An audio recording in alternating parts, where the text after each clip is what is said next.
Imagine watching a race where one runner storms past another, sprinting towards the finishing line, and then you realize half the track is invisible. That's sort of what's happening with India's economy in 2026. On paper, India is surging past Germany to become world's third largest economy, a development widely celebrated with triumphant headlines. But this is the big but. When you zoom in, those numbers are only part of the picture. Because behind the GDP headlines lies a story of deepening inequality, persistent poverty, and structural imbalance that no celebratory graph seems to want to talk about. So let's clear the scoreboard. In nominal GDP terms, that's the simple unadjusted size of a country's economy. India has, according to projections from the IMF and World Bank, edged past Germany in 2026.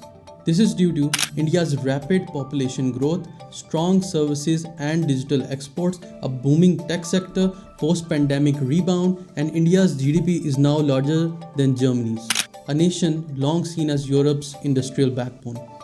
But here's the important nuance. GDP measures total output, not how the output is distributed. A nation can be big and unequal at the same time, and that's exactly what India's story is like. Let's talk about the wealth distribution. India's official GDP figures show strength, but the underlying income distribution paints a starkly different image. The top 1% hold a disproportionately large share of wealth. Rural incomes are stagnant. Unemployment remains high in certain regions. Informal labor makes up a huge chunk of the workforce. As a Nobel-winning economist once said, GDP growth is not the same as real prosperity. If the gains are concentrated at the very top, India's middle class may be growing, but the economic ladder leading upwards is still very narrow for many, especially in the rural and underrepresented communities. So while charts showing India overtaking Germany, millions of Indian citizens are still asking, did that growth feel like it reached our home? Poverty isn't vanishing. Poverty in India remains stubbornly persistent. Official poverty rates may show declines, and yes, those are real, but in actually lived experiences, many households still struggle with food security. Healthcare and education costs are rising faster than incomes.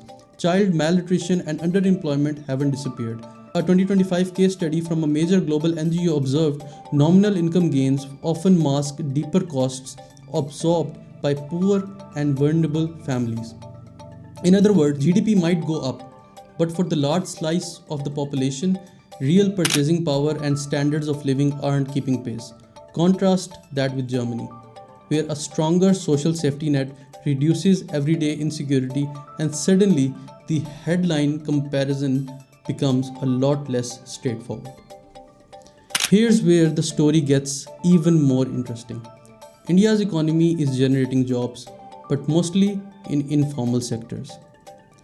It's also generating jobs in gig work, contract labor, and these are not the high stability, high benefit jobs that create economic security. German workers, on the other hand, benefit from strong unions, collective bargaining, long standing industrial protections, universal health coverage.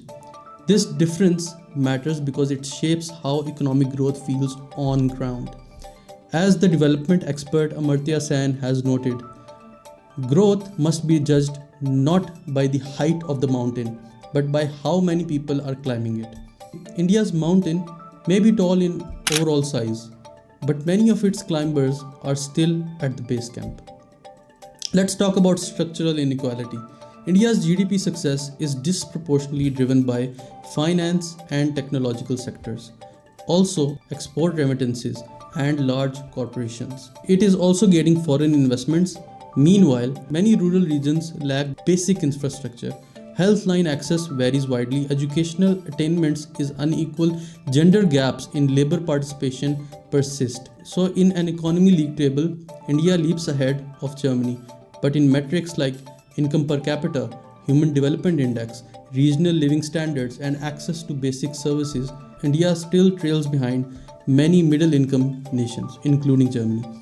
This matters because a large nominal economy does not guarantee well-being. So what's the honest takeaway? Yes, India's economy now is larger than Germany. Yes, there's a reason to celebrate this economic dynamism. entrepreneurship, and demographic strength.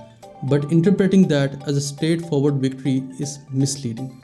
As economist Diane Coyle once pointed out, GDP is not a headline, well being is a story, and India's story is complicated. The charts might be rising, but the lived experience of citizens doesn't yet match the narrative of triumphant economic overtaking.